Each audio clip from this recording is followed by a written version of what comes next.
நண்பர்கள் அனைவருக்கும் காலை மாலை மதிய வணக்கங்களை தெரிவித்துக் கொள்வது உங்கள் நண்பன் அருண். இன்னை வீடியோவில் நம்ம எதை பற்றி பார்க்க போகிறோம் அப்படின்னு பார்த்தீங்கன்னா, நிறையா பேர் வந்து கேட்டிருந்தாங்க. என்ன கேட்டிருந்தாங்க அப்படின்னு பார்த்தீங்கன்னா, லாஸ்ட் டைம் வந்து நம்ம வேர் ஹவுஸ் ஜாப்பை பற்றி டீட்டெயிலாக போட்டிருந்தோம். ஸோ வேர் ஹவுஸ் ஜாப்புக்கு எப்படி போகிறது, அதுக்கு எவ்வளோ சம்பளம், வேர் ஹவுஸ் ஜாப்னா எப்படி இருக்கும், இந்த மாதிரி வந்து டீட்டெயில்ஸ் நிறையா போட்டிருந்தோம். ஸோ அந்த வரிசையில் வந்து இந்த வீடியோவில் வந்து பார்த்தீங்கன்னா ஹோட்டல் ஜாப், அதாவது ஹோட்டல் ஃபீல்டில் என்னென்ன மாதிரியான வேலை இருக்கும், என்ன பாஸில் அதுக்கு போகலாம், சேல்ரி எவ்வளோ தருவாங்க, யாரெல்லாம் போகலாம் யாரெல்லாம் போக முடியாது, ரூமு ஃபுட்டு தங்குற இடம் இதெல்லாம் வந்து எப்படி இருக்கும், சர்வீஸ் சார்ஜ் எந்த லெவலேருந்து எந்த லெவலுக்குள்ளார இருக்கும் அப்படின்ற எல்லா டீட்டெயில்ஸும் ரொம்ப தெளிவாக பார்த்துருவோம்.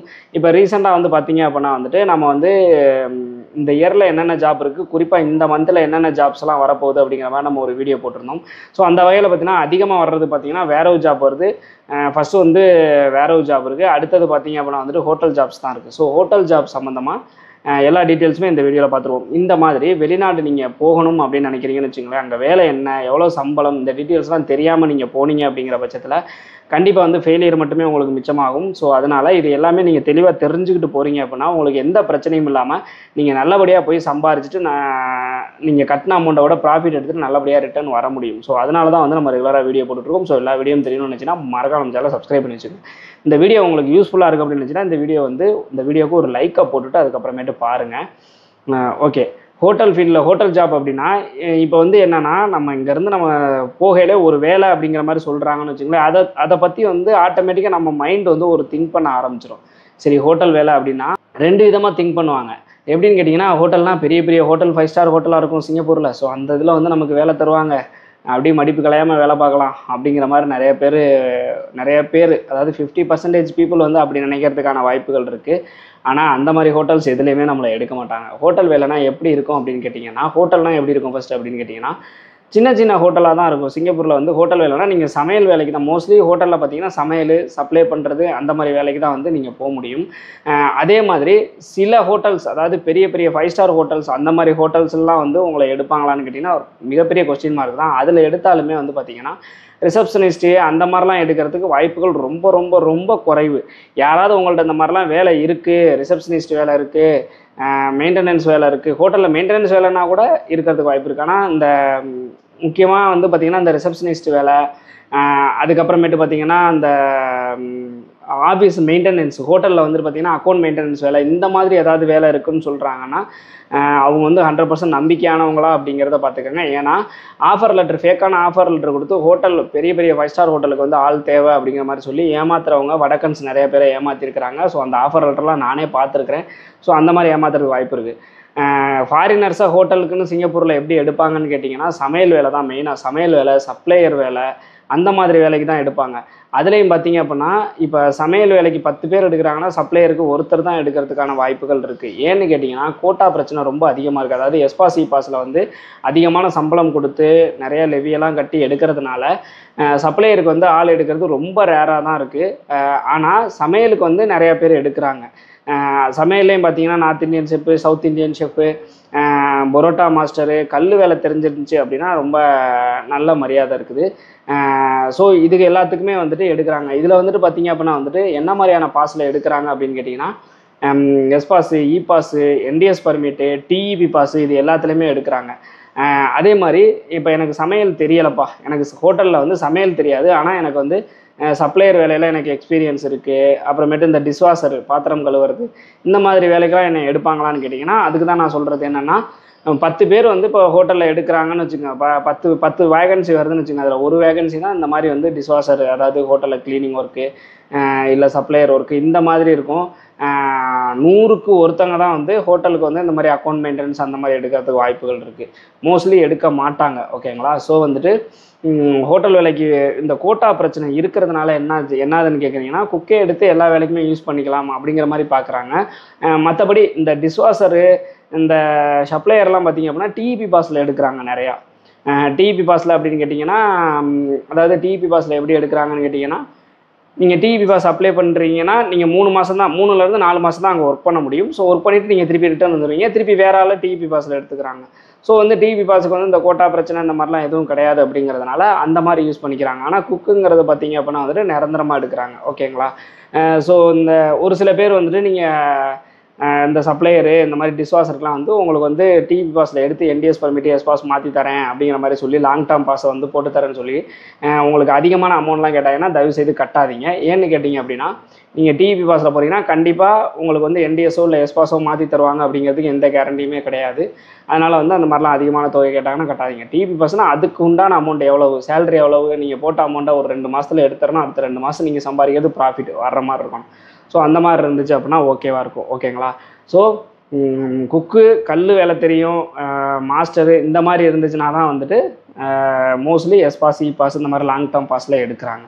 சரி, இதுக்கு வந்து படிப்பு எப்படி அப்படின்னு கேட்டிங்கன்னா ஒரு சில ஜாப்பு, அதாவது உங்களுக்கு நல்ல வெல் எக்ஸ்பீரியன்ஸ்டாக இருக்குது அப்படின்னா ஹோட்டல் ஃபீல்டை பொறுத்த வரைக்கும் நீங்கள் நல்லா சமைப்பீங்க அப்படின்னா உங்களுக்கு பெரிய லெவலில் படிப்பு தேவையில்லை. ஓகேங்களா? படிப்பு தேவையில்லாமே எடுக்கிறாங்க. ஆனாலும் இந்த மாஸ்டர் இது டிகிரி முடிச்சிருக்கீங்க, இந்த ஹோட்டல் கேட்ரிங்கில் டிகிரி டிப்ளமோ முடிச்சிருக்கவங்களுக்கு முன்னுரிமை ரொம்ப அதிகமாக இருக்குது. ஓகேங்களா? ஸோ டிகிரி டிப்ளமோ முடிச்சுட்டு ஓரளவுக்கு வந்து நீங்கள் பரோட்டாலாம் நல்லா ஸ்பீடாக போடுறீங்க, வேலை நல்லா தெரியும், சமையல் வேலை எல்லாமே நல்லா தெரியும் அப்படிங்கிற பட்சத்தில் உங்களை வந்துட்டு ஈஸியாக எடுத்துருவாங்க. படிக்கவே இல்லை ஆனால் நான் வந்து குக்காக இருக்கிறேன், எனக்கு வேலை கிடைக்குமான்னா உங்களுக்கும் கிடைக்கும். பட் வந்து கொஞ்சம் கஷ்டம். இப்போ 10 வேகன்சி வருது அப்படின்னா அதில் ஒரு வேகன்சி தான் 10 பேர் எடுக்கிறாங்கன்னா ஒருத்தங்க தான் இந்த மாதிரி எடுக்கிறதுக்கான வாய்ப்புகள் இருக்குது. அதே இது டிப்ளமோ டிகிரி வந்து கேட்ரிங் ஃபீல்டில் முடிச்சிருக்கவங்களும் ரொம்ப ஈஸியாக எடுத்துருவாங்க. ஓகேங்களா? ஸோ அடுத்ததாக பார்த்தீங்க அப்படின்னா வந்துட்டு இப்போ நீங்கள் கேட்ரிங் வேலைக்கு போகிறீங்க, இந்த ஹோட்டல் ஃபீல்டில் போகிறீங்க அப்படின்னா ரூமு, ஃபுட்டு, மற்ற சிங்கப்பூரில் நீங்கள் எந்த ஜாப்புக்கு போனாலுமே ஃபுட்டை பொறுத்த வரைக்கும் கண்டிப்பாக வந்து கம்பெனி வந்து பே பண்ணவே பண்ணாது, நீங்கள் தான் பே பண்ணிக்கணும். ஆனால் ஒரு சில ஜாப்புக்கு வந்து ரூம் வந்து கம்பெனியே கொடுத்துருவாங்க. ஆனால் இந்த ஹோட்டல் ஃபீல்டை பொறுத்த வரைக்கும் 99.9% வந்து பார்த்தீங்க அப்படின்னா வந்து நீங்கள் போய் உங்களுக்குன்னு தனியாக வந்து சமைக்க போகிறது கிடையாது. ஸோ கடையிலே நீங்கள் சாப்பிட்டுக்கலாம் அப்படிங்கிறதுனால கம்பெனி சைடில் இருந்து பார்த்தீங்கன்னா ஃபுட்டு, அக்கமடேஷன் ரெண்டுமே ஃப்ரீயாக கொடுக்கறதுக்கான வாய்ப்புகள் ரொம்ப அதிகமாக இருக்குது. ஓகேங்களா? ஸோ வந்து நீங்கள் சம்பளம் வாங்குறீங்க அப்படின்னா அப்படியே உங்களுக்கு சேவ் ஆகும், எந்த செலவுமே இருக்காது. ஆனால் இந்த ஹோட்டல் ஃபீல்டை பொறுத்த வரைக்கும் நீங்கள் எப்படின்னா ஒர்க்கு வந்து ரொம்ப கஷ்டமாக இருக்கும், எனக்கு நெருப்பில் நிற்கிற மாதிரி இருக்கும். அதே மாதிரி டைமிங் அப்படின்றது ஹோட்டல் ஃபீல்டை பொறுத்த வரைக்கும் கொஞ்சம் டிஃபிகல்ட்டாக இருக்கும். ஸோ நீங்கள் என்ன பண்ணுறீங்கன்னா உங்கள் ஓனர்கிட்ட டைமிங்கை தெளிவாக கேட்டுக்கோங்க. நிறைய பேர் பண்ணுற தப்பு அதுதான். ஹோட்டல் ஃபீல்டுக்கு போகிறீங்க ஆனால் ப்ராப்பராக டைமிங் கேட்காம போயிட்டு அங்கே வந்து 14 ஹவர் 15 ஹவர் வேலை பார்க்க சொல்கிறாங்க, கஷ்டமாக இருக்குது அப்படின்ற மாதிரி நிறைய பேர் திரும்பி வந்துடுறீங்க. இதனாலே உங்களுக்கு லாஸ் ஆகிறதுக்கான வாய்ப்புகள் இருக்குது. ஸோ நீங்கள் டைமிங் வந்து ரொம்ப தெளிவாக கேட்டுக்குங்க. அதாவது 8 மணி நேரம் ஒர்க்கா, 12 மணி நேரம் ஒர்க்கா. 8 மணி நேரம் ஒர்க்கு அப்படின்னாங்கன்னா அதுக்கு மேலே பார்த்தா ஓவர் டைம் தருவாங்களா மாட்டாங்களா, இல்லை 12 மணி நேரம் ஒர்க்கு அப்படின்னா சேலரி அதிகமாக தர்றாங்களா, மந்த்லி பேசிக் அதிகமாக தர்றாங்களா, என்ன பண்ணுறாங்க இப்படிங்கிற மாதிரி தெளிவாக ரொம்ப டீட்டெயிலாக கேட்டுக்கோங்க. இப்போ 8 மணி நேரத்துக்கு மேலே பார்க்குறான், 8 மணி நேரம் தான் ஒர்க்கு, மீதி வந்து ஓவர் டைமில் வருமா, இல்லை மந்த்லி பேசிக் தான் உனக்கு 12 மணி நேரம் ரெகுலராக பார்க்கணும் அப்படின்னா 12 மணி நேரம் அப்படின்னா 8+4, அப்போ 4 மணி நேரம் எக்ஸ்ட்ரா நீங்கள் வேலை பார்க்குற மாதிரி இருக்கும். அப்போ காலையில் 8 மணிக்கு போனீங்கன்னா நைட்டு 8 மணிக்கு தான் வர மாதிரி இருக்கும். அப்படின்றப்ப அதுக்கு தகுந்த உங்களுக்கு ஊதியம் இருக்கா அப்படிங்கிறத வந்து கன்ஃபார்ம் பண்ணிக்கோங்க. இல்லை உங்களுக்கு ஊதியம் பத்தலைன்னா முன்னாடியே வந்து கேளுங்க, அவங்கள்ட்ட கேட்டு கன்ஃபார்ம் பண்ணிக்கிட்டு அதுக்கப்புறமேட்டு போகிறது ரொம்ப ரொம்ப நல்லது. ஏன்னா இப்போ ஹோட்டல் ஃபீல்ட் இப்போ வந்து இப்போ ஃபேக்ட்ரியிலலாம் ஒருத்தவங்க ஒர்க் பண்ணுறாங்கன்னா அந்த டைமிங் வேலை முடிஞ்சால் கிளம்பி வந்துடுவாங்க, இல்லை லாரியில் ஏறி வரணும், லாரியை பிடிக்கணும், இல்லை எம்ஆர்டி பிடிக்கணும்னு சொல்லி அந்த டைமிங்க்கு ஒர்க் படிச்சுட்டு பஞ்ச் பண்ணிட்டு வந்துடுவாங்க. ஹோட்டல் ஃபீல்டில் அந்த மாதிரி சிஸ்டம் வந்து யாருமே பெருசாக மெயின்டைன் பண்ணுறது கிடையாது. அப்படின்றப்ப வேலை இருந்துக்கிட்டே தான் இருக்கும். ஸோ நீங்கள் நின்னீங்கன்னா பார்த்துக்கிட்டே இருக்கிற மாதிரி இருக்கும். டைமிங் ஃபாலோ பண்ணலை அப்படிங்கிற பட்சத்தில் உங்கள் உடம்புக்கு நிறையா பிரச்சனைகள் வர்றதுக்கான வாய்ப்புகள் அதிகமாக இருக்குது. ஸோ டைமிங் ரொம்ப ரொம்ப இம்பார்ட்டண்ட், அதை தெளிவாக பேசிக்கோங்க. அடுத்ததாக பார்த்தீங்க அப்படின்னா வந்துட்டு அமௌண்ட்டை பொறுத்த வரைக்கும் எப்படி ஃபிக்ஸ் பண்ணுவாங்க அப்படின்னு கேட்டிங்கன்னா உங்களோட சேலரி வந்து உங்களோட ஒர்க்கிங் ஹவர்ஸு, உங்களோட எக்ஸ்பீரியன்ஸை பொறுத்து உங்கள் சேலரி வந்து எவ்வளோ வந்து நீங்கள் வாங்க போகிறீங்க அப்படிங்கிறத பொறுத்து தான் ஏஜென்ட் ஃபீஸ் அப்படின்றது பிக் பண்ணுவாங்க, எடுப்பாங்க. ஸோ மோஸ்ட்லி வந்துட்டு உங்களுக்கு 2 இயர் பர்மிட்டாக தான் இருக்கிறதுக்கு வாய்ப்புகள் இருக்குது. ஸோ 2 இயர் பர்மிட்டாக இருக்குது அப்படின்ற பட்சத்தில் நீங்கள் ஃபஸ்ட்டு வந்து அட்வான்ஸ் அப்படின்றது உங்களுக்கு அப்ளை பண்ணுறேன்னு சொன்னாங்கன்னா 10,000, அதுக்கு மேலெலாம் பெருசாக அட்வான்ஸ் கட்டிடாதீங்க. அப்ளைங் சார்ஜ் மட்டும் அட்வான்ஸாக கட்டுங்க. அப்ளை பண்ணி பெண்டிங்னு காமிச்சதுக்கப்புறம் அது கட்டுறது ரொம்ப ரொம்ப நல்லது. ஸோ இல்லை அவங்க வந்து நீங்கள் கட்டினா தான் அப்ளை பண்ணுவாங்கன்னா கண்டிப்பாக அவங்க ரொம்ப நம்பிக்கையானவங்களாக இருக்காங்கன்ற பட்சத்தில் அட்வான்ஸ் வந்து வேணால் 10,000 பே பண்ணுங்கள். அவங்கள திருப்பி வாங்க முடியும் அவங்கள்ட்ட இருந்து அப்படின்னா மட்டும் பே பண்ணுங்கள், இல்லைனா பே பண்ணாதீங்க. இல்லைனா எனக்கு ஜாபே வேணாம், நீங்கள் அப்ளை பண்ணிவிட்டு எனக்கு காமிங்க, நான் அட்வான்ஸ் பே பண்ணுறேன், அப்படி என் மேலே நம்பிக்கை இல்லைனா எனக்கு ஜாபே வேணான்னு சொல்லிடுங்க. ஓகேங்களா? நம்பி கட்டி ஏமாந்துடாதீங்க. ஸோ வந்து சப்போஸ் உங்களுக்கு அப்ளை பண்ணிட்டாங்க அப்படிங்கிற பட்சத்தில் நீங்கள் அப்ளை பண்ணுற முன்னாடி டோட்டல் அமௌண்ட் எவ்வளோ அப்படிங்கிறத கேட்டுங்க. இந்த அட்வான்ஸோட சேர்த்தா இல்லாமையா அப்படிங்கிறதையும் கேட்டுக்கோங்க. வித் டிக்கெட்டா வித்தவுட் டிக்கெட்டா அப்படிங்கிற மாதிரியும் கேட்டுக்கோங்க. நல்ல சேலரி இருக்குது அப்படின்ற பட்சத்தில் ஹோட்டல் ஃபீல்டை பொறுத்த வரைக்கும் 4லேருந்து 6 லட்சம் வரைக்கும் கூட வாங்குறாங்க. ஓகேங்களா? ஸோ அதுக்கு மேலே கேட்குறாங்க அப்படின்னா அமௌண்ட் கட்டாதீங்க. முடிஞ்ச வரைக்கும் அது மாதிரி அந்த ரேஞ்சுக்குள்ளே கட்டுற மாதிரி பாருங்கள். ஏன்னா சேலரி கண்டிப்பாக ஹோட்டல் ஃபீல்டை பொறுத்த வரைக்கும் உங்களுக்கு 2000க்குள்ளார தான் கொடுப்பாங்க. அதை தாண்டி கொடுக்க போகிறது கிடையாது. அப்படிங்கிற பட்சத்தில் நீங்கள் ரொம்ப அதிகமாக கட்டினீங்க அப்படின்னா கண்டிப்பாக நீங்கள் எடுக்கிறதுக்கே ஒரு அதிகமான நாட்கள் ஆயிரும். ஸோ பெருசாக ஒன்றும் சம்பாரிச்சிட முடியாது. அதே மாதிரி ஹோட்டல் ஃபீல்டில் உங்களுக்கு என்ன தெரியும் அப்படிங்கிறத ஒரு மெனு மாதிரி ரெடி பண்ணி கொடுக்க சொல்லுவாங்க. ஸோ அந்த மெனு வந்து ரொம்ப தெளிவாக ரெடி பண்ணிக்கோங்க. உங்களுக்கு என்ன தெரியுமோ அதை மட்டும் ரெடி பண்ணுங்கள், தெரியாத ரெடி பண்ணாதீங்க. அதே மாதிரி மெனு வந்து நீங்கள் அதிகமான பேருக்கு சமைக்கிற மாதிரி இருக்கும். அப்படிங்கிற பட்சத்தில் உங்களுக்கு நல்லா தெரிஞ்சது அதிகமான பேருக்கு உங்களால் சமைக்க முடியுமா அதை நல்லா பார்த்துக்கிட்டு நீங்கள் அதை மட்டும் ரெடி பண்ணுங்கள். உங்களுக்கு செய்யவே தெரியாத ஒரு ஐட்டத்தை மெனுவில் ஆட் பண்ணிங்கன்னா அதை செய்ய நாங்கள் போய் சொன்னாங்கன்னா நீங்கள் கஷ்டப்படுவீங்க. ஸோ பொய்யெல்லாம் வந்து சொல்லாதீங்க. அதே மாதிரி இங்கேயே நீங்கள் வேலை பார்க்குறத தெளிவாக வீடியோ எடுத்து வச்சுக்கோங்க. வீடியோ கண்டிப்பாக வந்து குக்கிங் ஃபீல்டை பொறுத்த வரைக்கும் கண்டிப்பாக கேட்பாங்க. ஹோட்டல் ஃபீல்டை பொறுத்த வரைக்கும் ஒர்க்கிங் வீடியோ கண்டிப்பாக கேட்பாங்க. ஸோ ஒர்க்கிங் வீடியோ எடுத்து வச்சுக்கிறது ரொம்ப ரொம்ப நல்லது. ஓகேங்களா? ஸோ வந்து அமௌண்ட்டு சொல்லியாச்சா? சேலரி எவ்வளோ தருவாங்க அப்படின்னு பார்த்தீங்கன்னா எஸ்பாஸ் இபாஸ் என்டிஎஸ் பர்மிட்டில் எடுக்கிறாங்க அப்படின்ற பட்சத்தில் அதிகமான சேலரி தான் தரணும். உங்களுக்கே நல்லாவே தெரியும் எந்த கம்பெனி வந்து ப்ராப்பராக ஐபியில் போட்டிருக்க சேலரியை தர்றாங்க. ஸோ அப்படின்ற பட்சத்தில் சேலரி மினிமம் வந்து பார்த்தீங்கன்னா மினிமம் 1200லேருந்து 1800 வரைக்குமே வந்து மேக்ஸிமம் 1800 வரைக்குமே இருக்கும். ஒரு சில இடங்களில் மட்டும் 2000+ வந்து சேலரி தரதுக்கான வாய்ப்புகள் இருக்குது. ஓகேங்களா? ஸோ கிட்டத்தட்ட எல்லா டீட்டெயில்ஸுமே சொல்லிட்டேன்.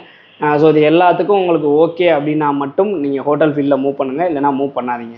அதே மாதிரி இப்போ சப்போஸ் உங்களுக்கு ஹோட்டல் ஃபீல்டில் டிஷ்வாஷர் ஜாபுக்கு எடுக்கிறாங்க அப்படின்னு வச்சுக்கோங்களேன். உங்களுக்கு வந்து டிஷ்வாஷிங் வந்து எப்படின்னா ஒரே இடத்துல தான் டிஷ்வாஷருக்கு போடுறாங்களா, இல்லை வேறு இடத்துக்கு போடுறாங்களா, டெய்லி வேறு இடத்துக்கு போய் ஒர்க் பண்ணணுமா, இல்லை ஒரே இடத்துல தான் ஒர்க் பண்ணணுமா, இந்த மாதிரியான டீட்டெயில்ஸ்லாம் தெளிவாக கேட்டுக்கோங்க. ஏன்னு கேட்டிங்கன்னா டிஷ்வாஷருக்கு எடுக்கிறவங்க அதே மாதிரி டிஷ்வாஷருக்கு நீங்கள் போகிறீங்க அப்படின்னா உங்களுக்கு ஸ்கின் அலர்ஜி இருக்கக்கூடாது. அப்படி இருந்துச்சுன்னா தயவுசெய்து டிஷ்வாஷருக்கு போகாதீங்க. ஸ்கின்னில் நிறையா ப்ராப்ளம் வரும். ஸோ டிஷ்வாஷர் ஜாபுக்கு போகிறப்ப உங்களுக்கு இல்லைப்பா நீ ஒரு இடத்துல மட்டும் நீ வேலை செஞ்சால் போதும்னு சொல்லிட்டாங்கன்னா ஓகே. இல்லை அந்த மாதிரி நீ ஒவ்வொரு காலையில் ஒரு இடத்துக்கு போகணும், சாயந்தரம் ஒரு இடத்துக்கு போகணும், மத்தியானம் ஒரு இடத்துக்கு போகணும் அப்படின்னா என்னை பொறுத்த வரைக்கும் அந்த வேலைக்கு போகாதீங்க. வேலை ரொம்ப கஷ்டமாக இருக்கும். இல்லை போய் தான் ஆகணும் அப்படிங்கிற பட்சத்தில் டிரான்ஸ்போர்ட் செலவு தெளிவாக கேட்டுக்கோங்க. ஸோ ஒரு நாளைக்கு மினிமம் மேக்ஸிமம் எத்தனை இடம் இருக்கும் அப்படிங்கிறதையும் தெளிவாக கேட்டுக்கோங்க. ஆனால் மாற்றி விட்றாங்க அப்படின்னா என்னை பொறுத்த வரைக்கும் நீங்கள் போக வேணான்னு தான் சொல்லுவேன். ஒரு சில பேர் வந்து டீப்பெல்லாம் இந்த மாதிரி டிஷ்வாஷர் ஜாப்னு எடுத்து அது வந்து பார்த்திங்கன்னா ஹோட்டல் ஃபீல்டே வராது. அவங்க எல்லா இடத்துலையுமே போய் க்ளீன் பண்ணுறது மட்டும்தான் வேலையாக இருக்கும். வேலை ரொம்ப கஷ்டமாக இருக்கும். ஸோ டிரான்ஸ்போர்ட்டுக்கும் ஒழுங்காக அமௌண்ட் தரமாட்டாங்க, ரொம்ப பிரச்சனையாகும். ஸோ டிஷ்வாஷர் ஜாப் அப்படிங்கிறத பொறுத்த வரைக்கும் ஒரு இடத்துல ஹோட்டலுக்குள்ளார நீங்கள் க்ளீன் பண்ணால் போதும் அப்படிங்கிற மாதிரினா மட்டும் போங்க, இல்லைன்னா போகாதீங்க. வேறு ஏதாவது இதில் டவுட் இருந்துச்சு அப்படின்னா தாராளமாக கேளுங்க, கண்டிப்பாக நான் எக்ஸ்பிளைன் பண்ணுறேன். யார்கிட்டையுமே பணம் கட்டி ஏமாந்துடாதீங்க. இது எல்லாத்துக்குமே உங்களுக்கு ஓகேனா மட்டும் நீங்கள் போங்க, இல்லைன்னா போகாதீங்க. ஓகேங்களா?